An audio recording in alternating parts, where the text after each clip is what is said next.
All right, welcome back to another episode of the Pin High Podcast presented by Pin High Media. This week we're going to talk about Cameron Smith's record-breaking victory at the Sentry Tournament of Champions, along with John Rahm and Matt Jones's record-breaking scores as well. And we're going to make some picks for the Sony Open and continue our new betting segment. So let's get into it.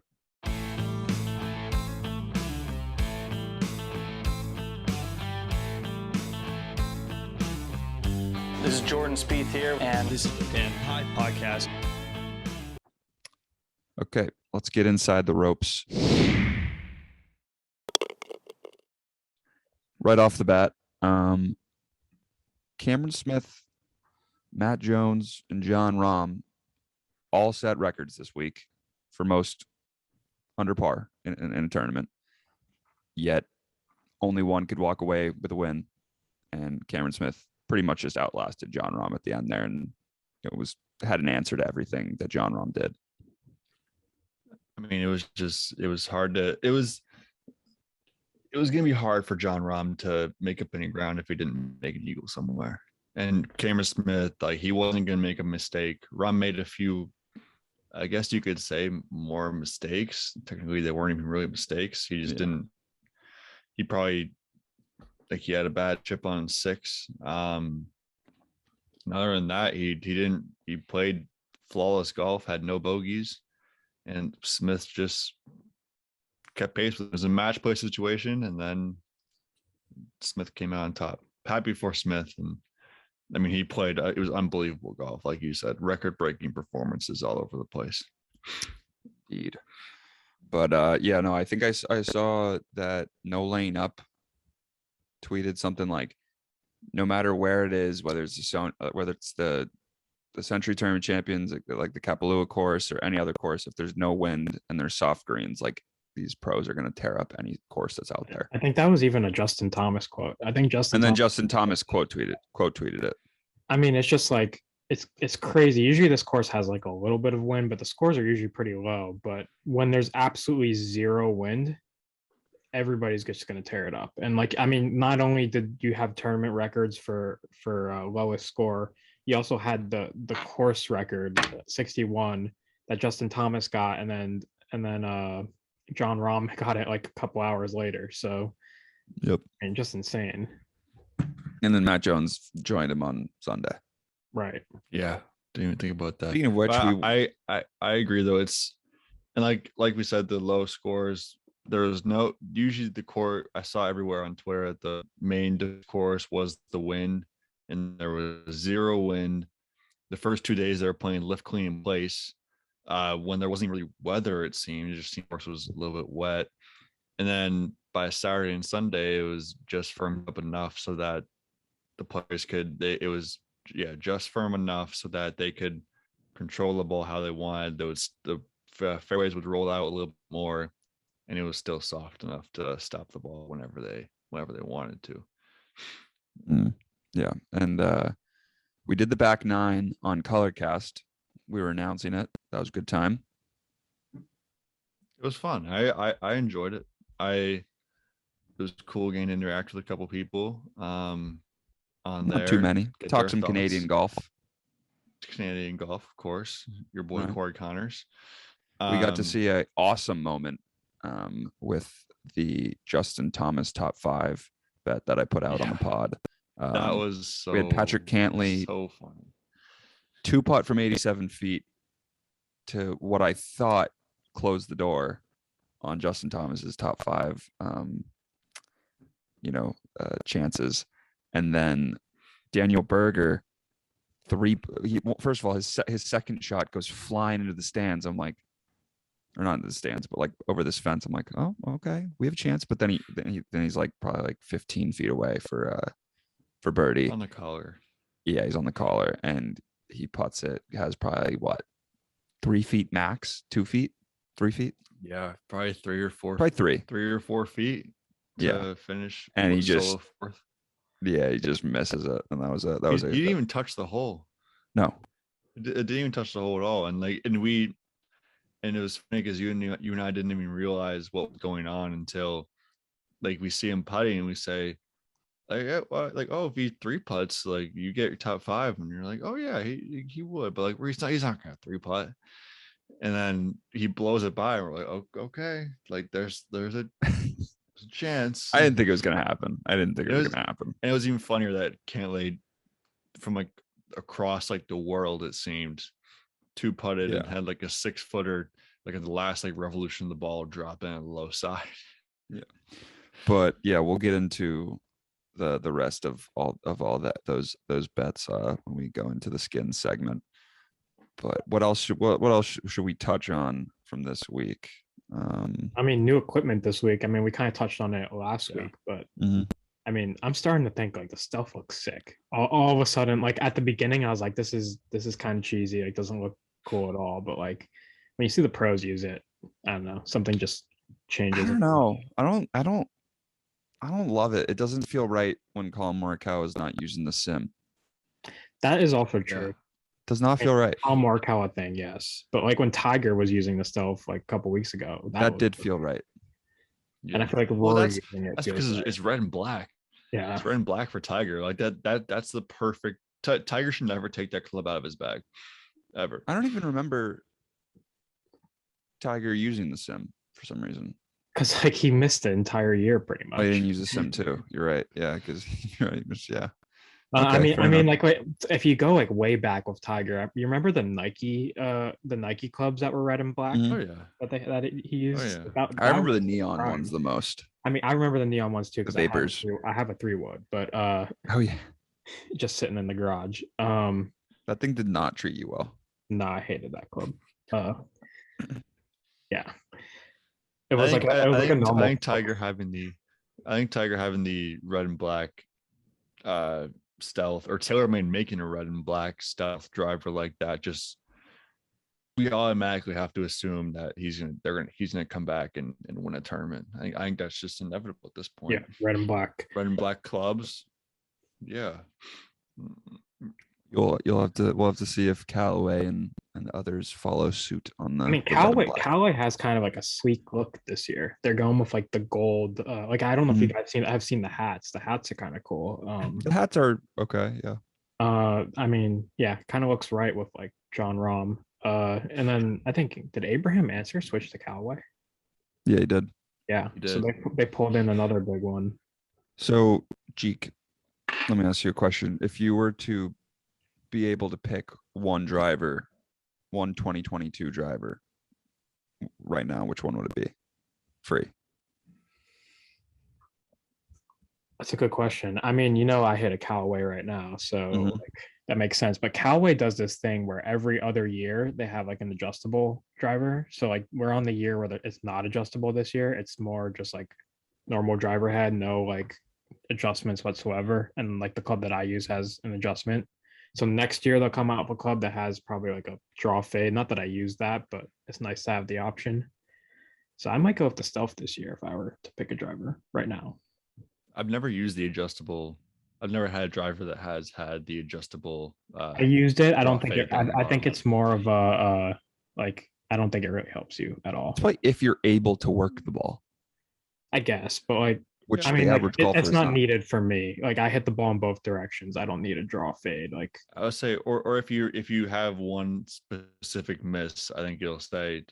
If you fade the ball all the time and you're tired of fading it, maybe you can put it all the way to draw and just see what happens. I mean, I remember when I first like started golf, when my driver had had one of those things on it, and I was hitting like power fade out of bounds. Like I would put it on the draw setting, and I would still hit it out of bounds. So yeah, more of a myth than anything. But like, yeah, no, a golf club's not gonna like all of a sudden fix your swing. And I honestly like, not. I mean, Rick Shields did the video on the stealth. On the stealth, and he says it doesn't perform that different. It does. I mean, I'd say it's honestly debatable whether it even looks that cool. I don't love the red face. I don't like the face at all. Like the face just looks a little gimmicky. The face and the back of it kind of looks like weirdly old. I kind of like the old look, in a way. I haven't seen enough pictures to judge it like it's correct, but from my initial thoughts were, I didn't love the sim blue look it's so cool. Nice. It's so clean.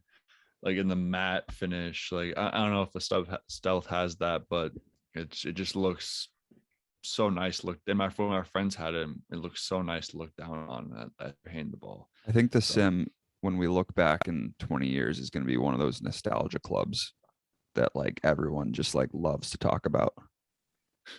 Yeah, I agree. I'm thinking about getting one. You Yeah, are? no, that's what I'm about to say. I'm Yeah. a fan of going to get the clubs that like were last year's version. Like you get a nice little price on them. Let me look how much a Stealth is sim would cost. new. Just a regular, not a sim 2, just a regular Yeah. sim. So Sim. I do need a new. I have the M4 driver, which is fine, but I think a sim is just. I don't know. I would love that. I feel like it would almost give me confidence too with that little. I don't even know. On Row in you the could back. get a used one for $300. Probably less if you go to like second swing. Yeah, I was gonna say maybe if you went to like eBay, especially, you could get a used one. But if you're gonna get a driver, you might as well get a new one I because mean, like, I've bought used clubs Yeah. before, and I like them. Like I got like my 3-wood I bought off of, like second swing, and it's fine. Like it just had like a little chip on the top, but like that doesn't affect the performance at all. So that always happens. and it was like $100. So for a club that was like a year and a half old. So that's kind of the direction I go when it comes to buying clubs for the most part. There's one that's in excellent quote unquote condition on eBay for $239.99. So not I bad. don't know. I'll have to look in. I'm not making any commitments right now, but I'll Oh, have it's to look left-handed. into. Oh yeah, Oh, Trent, that we're makes gonna get sense. you the left-handed That'd one. be bad. That'd be really bad if I had to buy Yeah. that. I don't know. I think I'm in the market. I got new irons last year. If I get a new driver, I think my bag is set for a long time. So I feel like this might be the time to get a new I'm driver. sticking with the sim for the long haul for sure. Well, yeah, and you got that discount too. True, We I got figured that. out. I got it for I'm like I'm $100 or something. Yeah, where can I get that? yeah. I need to find a deal like that somewhere, just somewhere. I so don't can get. think we realized how ridiculous that deal was in the moment. Oh, it was crazy. I should have gotten. I'm happy with the wedges I have, but I'm glad I got something from it. 2 irons. It was To me, ridiculous. It was like $100 off. I got like a off full $200 set. club. I got a full set You did and a driver for like $500. Yeah, don't you even weren't think even that. going to I don't you even weren't think even 500. going to get the driver. I remember you said like I'm just gonna get irons, and then like you come back and you're like, yeah, I got a driver too. Like the deal is just too good. It made no sense why not to. Because I'm gonna use that. It's going on. I've probably had it for a year and a half now, like probably Yeah, 18 I think months, it's a and I'm year gonna and a half. have it for another 5 years probably, Yeah, at least. and I will use this driving iron. This might be my driving iron for a long time. Like I might not even use driving iron this year because I have a 5-iron now again. So Right. I'll be taking it out of the bag, and it'll be something I use for a long time. What an excellent another execution equipment there. thing. Yeah, and another equipment deal I found this week that was interesting was Patrick Reed PXG. Yeah. That's the only other. The hat feels I don't right. like the driver. The Yeah. hat feels right on him. I don't know why. I don't know what it is, but the The all driver, black, the all black, like Yeah. you're right. The black PXG hat, like all black is. It's like him and Phil, the two guys I can see rocking all black and looking. the good. driver feels strange though. It sounds It looks weird. a little weird, and I don't like the gray top. It's not all gray. It's just like a stripe of gray. Apparently that's the only PXG club he was using this week. Yeah, I mean, Which is it's the only one you really need to use. Yeah, and I don't know what the deal with that is. I don't know if he actually was only using the driver and that's the only PXG club he was using, but I mean he finished, I think I saw like 35th out of 37 in strokes gained off the tee with it in his first week. And he was in last place at one point. He and JT both, and JT somehow got top 5 for Pat, but I don't know. Just an I could see interesting way to Patrick see. Reed being a diva about this, and like Oh. somehow this PXG deal goes down south. It's I don't know. I don't know what to. The ads are. I hate the ads so much, and just The ads are a recurring.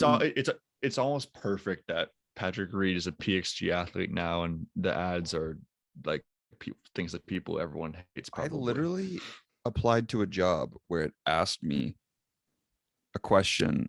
I asked in an interview, what is a brand you think has good marketing?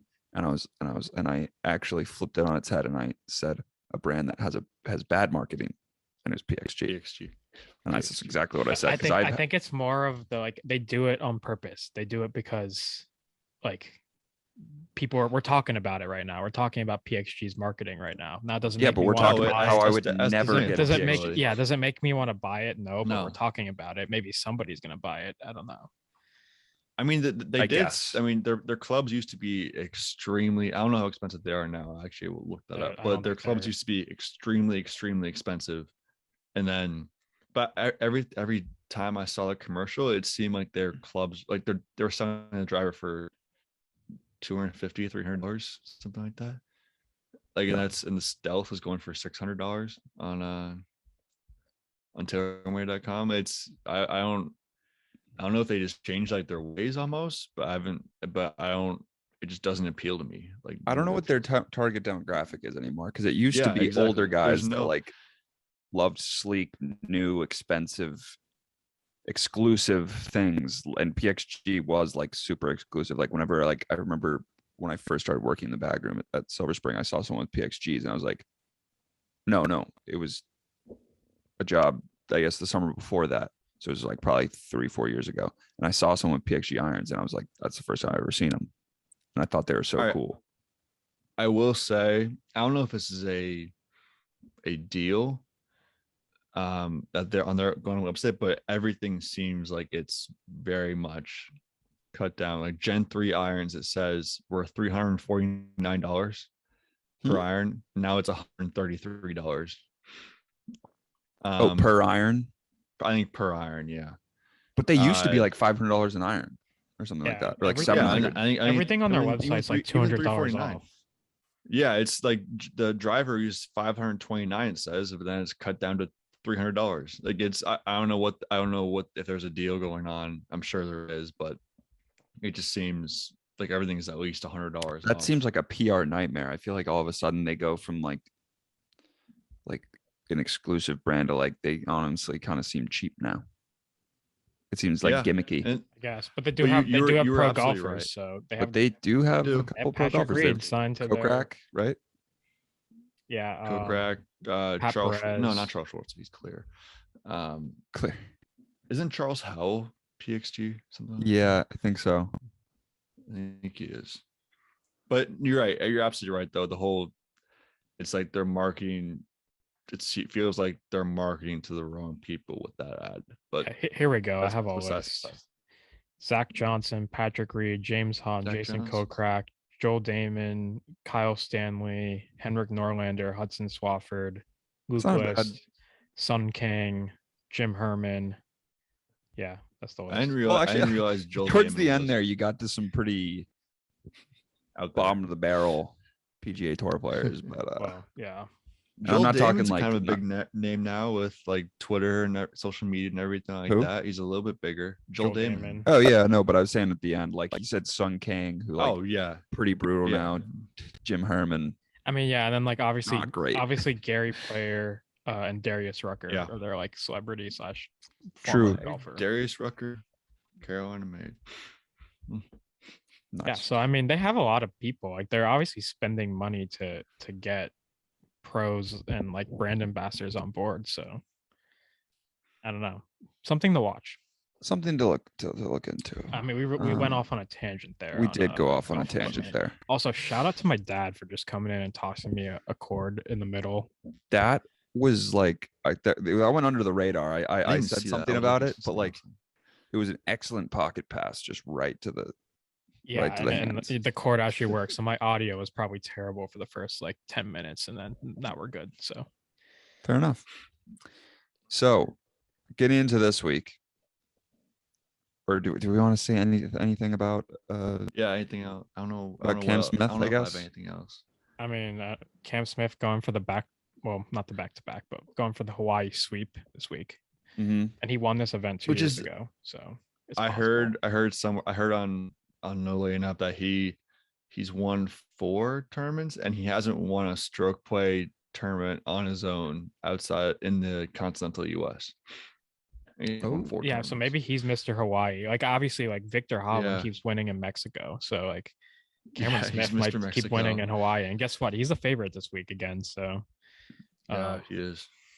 I don't know. I wouldn't be surprised if Cam Smith. I mean, I'll get into my bets later, but I wouldn't be surprised if this is like a breakout kind of year for him. I can definitely see him. I mean, winning Augusta. Obviously, Rory's winning Augusta, but if Cam Smith, I can see being right there, making some noise at Augusta. Right. So let's get into skins, and we can talk about some of the notables in the field, some people who are out. But first, we'll shout out to Roback. We saw Trevor wearing the Roback hoodie, of course. We saw Jeek rocking the hat. I don't have anything on for the second straight week. That's my bad. But I have a lot of Roback stuff. Go to the link in our Instagram bio or our Twitter bio, anything really. It's in the podcast link as well. And you can add anything to your cart. It'll be 15% off. No discount code necessary. So go get yourself some Roback stuff. Let's get into skins. So skins, we had the Sentry Tournament of Champions last week. This week we have the Sony Open, also in Hawaii, but now moving over to Honolulu at Wailea Country Club. Actually, a course that my dad's played before. It's par 70. It's a pretty short course. It's just over 7,000 yards. It really is very different from last week's course. Like a lot of people compared the two events because they're both in Hawaii. They're both kind of coastal, but like they don't really play the same at all. So you can't really take much from last week into this week, except for the fact that Cam Smith might just love playing in Hawaii, no matter where. So, and then there's 2 par 5s, the 9th and the 18th, Bermuda grass. They have that like W tree at the 16th hole, which is, I guess, the signature hole. Mm-hmm. Lots of eagles on the par 5, so you must score well on 9 and 18. Those are big opportunities to win events or just put yourself in position. And the average drive travels 5.5 yards further than a normal PGA Tour course, just elevation, kind of similar to last week. And you could have short hitters do well this week. The wind usually isn't that bad, so you might have another week of pretty low scores. And just some types of players that do well at this course: Charles Howe III, Webb Simpson, Kevin Kisner, Ches Reavie, Mark Leishman. They're kind of in that range of most strokes gained in the last couple of years. So I have a stat for you. Go ahead. 8 of the last 10 winners at the Sony Open competed the week before in the Sentry Tournament of Champions.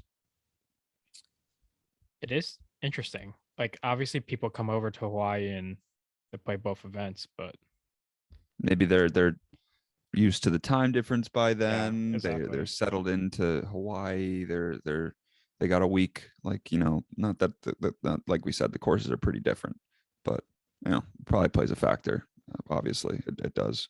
Yeah, so like distance isn't really a big factor this week. I'd hone in on the strokes gain approach, the Eagles gain, because the 9th and 18th probably the 2 most important holes, and keeping in the fairway is always good. Driving accuracy, a lot of those guys that I mentioned earlier pretty accurate off the tee, but not that long. So, and I got a. What was I going to say? Oh, I do not remember what I was going to say. I was going to say a stat, but I lost it. Anyway, Kevin Na won last year. Cameron Smith the year before. Cameron Smith's one of the notables that's in the field this week. He's the favorite. Bryson is out. He has wrist soreness. Too much long drive. I'm sure somebody spun it that way already. I think golf is he spun it that way. Which I mean, like, fair. I mean, it's something to bring up. Do you think Bryson, like all this long drive stuff, not necessarily the long drive stuff, but how much speed training he does and like how hard he hits the ball and how much he practices. Is you think his body's gonna be able to hold up with all that? I think he's got a plan in place, right? He does. Does he? Yeah, I mean, like everything's pretty scripted, right? He's pretty calculated. You can't imagine that he thinks he can just, do whatever he wants in terms of training. I mean, he's never gonna. I don't think he's ever gonna dominate on tour, but he will have weeks where it's a clear advantage and he's really successful. But like that, and that might only be like a certain, like only few courses really that specific toward his skill set, and we'll see it then. But like a lot of courses, like I don't know, Augusta, it might not work at Augusta. You got to take good approach shots, and you got to hit. You got to putt well, which he putts well, but it's more about driving at like not getting in trouble at Augusta. I don't know. That's we'll have to see more this year, especially. Yeah. So let's get into skins. Another reminder, we're basically just doing, you got 5 units. You can spread them out however much you want. You can make 1 5-unit bet. You can make 1,000,000 0.1 unit bets. Doesn't matter. Last week I was down 0.1 units. So I basically just came out even. Jeek unfortunately went down 5, lost every bet. So the first time I've had a lead in skins in quite some time, and the first time Jeek hasn't been at the top. Yeah, I was about to say I was on cloud 9 last week after I won the whole skins thing for last year, and humbled. I think this at the beginning. I think this is Pat's first lead in over a year in any betting segment we've done, because I don't think you have a skin for a very long time last year. Last year, it was really evident how skins was playing out, because skins gives like anyone a chance, but it can also screw you over, because like you can win 6 bets in a row, but if you somebody else could win, you don't win the right week, then you don't win the right week, that's 6 weeks gone down the drain. You have nothing to show for it. So this year I think it's starting out. We'll see. You start that if you're in the lead. Yeah, no, I got the honors. Mm-hmm. You do the honors in the tee. You're right. Yeah. So I have Corey Connors outright plus 1,800, 0.5 units on that. Hideki Matsuyama outright plus 1,800, also 0.5 units on that. Corey Connors again, top 20 at plus 100. I got 1.5 units on that. Kevin Kisner, top 20, plus 170. Another 1.5 units on that. And Chris Kirk, top 40, plus 100, a unit on that. And I am confident in those picks. Trevor talked me down from Abraham Manser, and I made a last-second pivot, though. Happens. I think we all saw. We'll see how the Corey Connors works out, because we all saw what happened with me with Xander last week. I just missed the top 10. He made a valiant attempt to get into top 10 and win me another bet. He went birdie eagle last 2 holes, and then Leishman and Sung J.M. Leapfrogged him, unfortunately. I'm not but quite as all in as you were last week on Xander. I have outright in a small little, or not small, I see a 1.5 unit play on the top 20, but you had top 5, top 10 winner. That was a lot. Yeah, all in. Yeah. All right. I guess I'm next. I've finished down negative 2.65 units this week. Only won the Sung J.M. top Asian. Great pick though. I had top 10. Yeah, that was a win for both of us watching that. Mm-hmm. I'll start out. I love how Pat just mentioned that I talked him out of Abraham Manser, because I talked myself into Abraham Manser as I was talking myself out of him, or talking Pat out of him. That's 0.5 to win 11 units at plus 2,200. And then I will go with Cameron Smith to win 0.5 at plus 800 to win 4 units. Interesting. For whatever reason, I was talking to one of our friends earlier today, and I had just a weird feeling that Cam Smith was going to repeat this week. Haven't seen it since Brendan Todd, however long ago that was. And I think that putter is hot for Cameron Smith, and I don't know, something I could see happening. Then I have Webb Simpson, top 10, 1 unit to win, 1.6 plus 160. Webb is dominated here. I don't know if he's won, but seems like he's always in the top. Kevin Kisner, top 20, 1 unit to win, 1.7.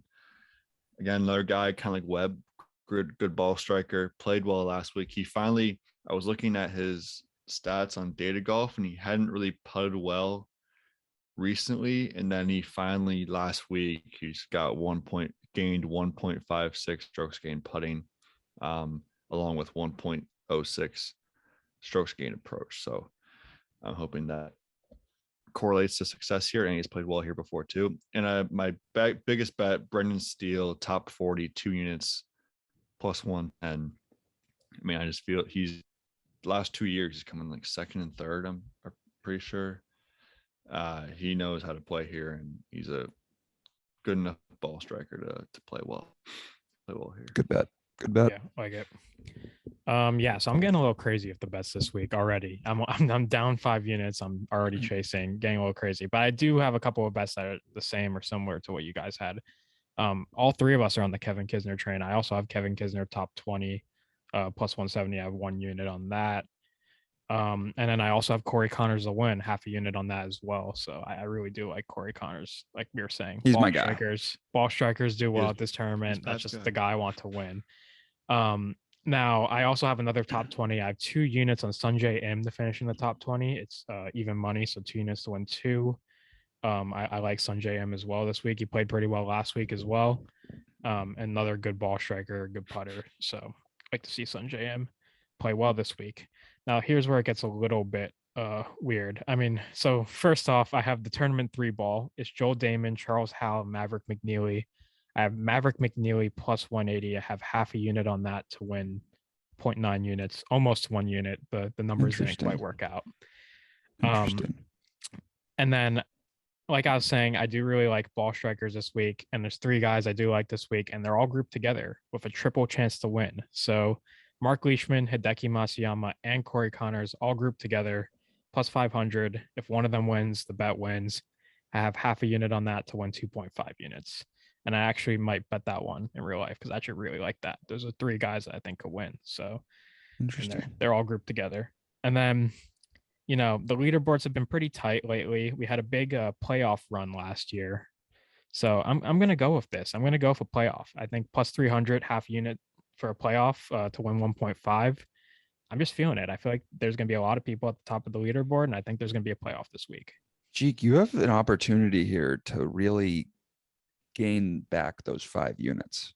This is interesting. Now I figured I shouldn't be doing this money so early on. Like I feel like I could be down 10 units next week, and that would suck. But there was a lot of interesting bets this week that I really wanted to put on the board, and I didn't want to put like 0.2 units on something. So, we're going with it. I feel like there could be a playoff this week if Corey Connors happens to win in a playoff with Sanjay M and Kevin Kisner. Maverick McNeely. Like Maverick McNeely. I'm gonna win all the skins. So okay, that's the ideal scenario right there. Fair enough. I mean, I would be also gaining some skins in that, or some units in that scenario because Corey Connors. But I can't wait for there to be a week where there's a playoff and there's like all 3 of us have a guy we picked as a winner in the playoff, and we're actually watching like very intently on this playoff. Yeah. It's like, imagine if we had Answer, Corey Connors, and who's I forgot who you picked, Pat. Oh, we both Corey Connors and Hideki. Even just answering Corey versus Corey Connors would be electric. See, now I get skin. I also get skins if Hideki or Corey Connors wins. I didn't think, or like I didn't. Well, actually, I didn't see your bets at all, so I didn't see that you had Matsuyama and Connors to win. Mine so, are in my notes. So yeah, so I didn't see that. So I might have went for a different one if I could see that. But you might think you also have the Corey Connors to win, and then you also have him on the triple chance of him. Yeah, so if Corey Connors wins, I win both of those. Which is you might think that like we were all in cahoots in all this, and like that like we copied each other, but mine were in my notes.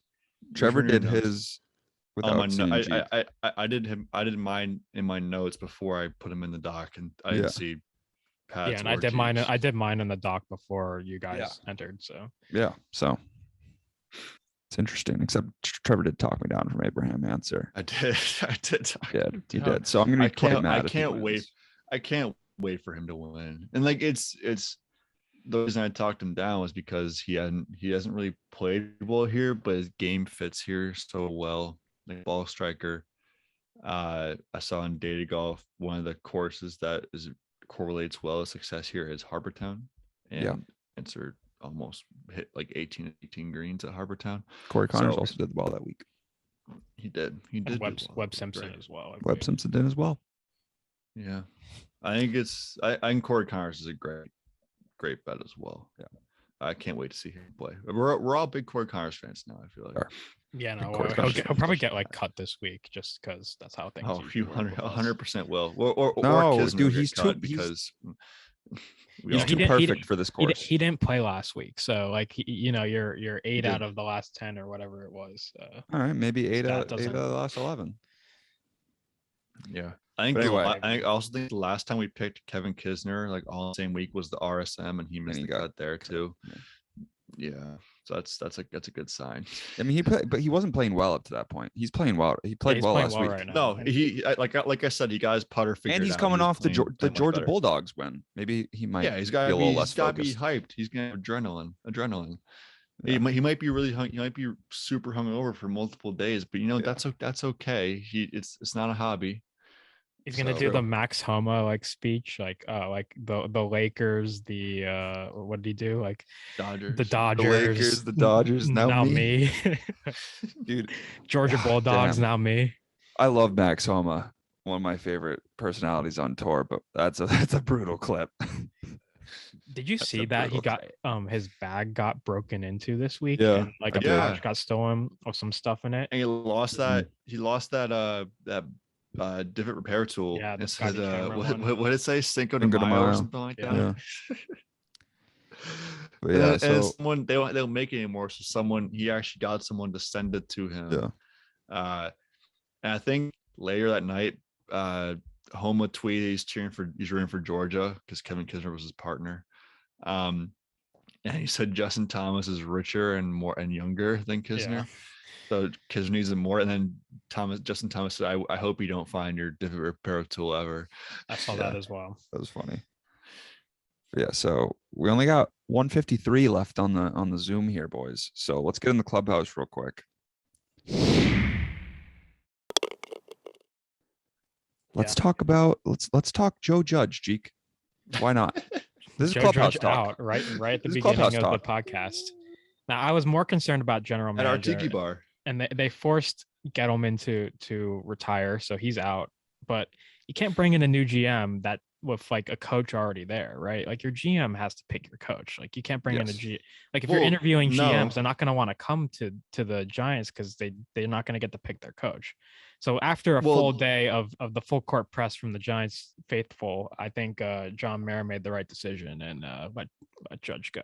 So honestly, I don't want Brian Flores. Hear me out.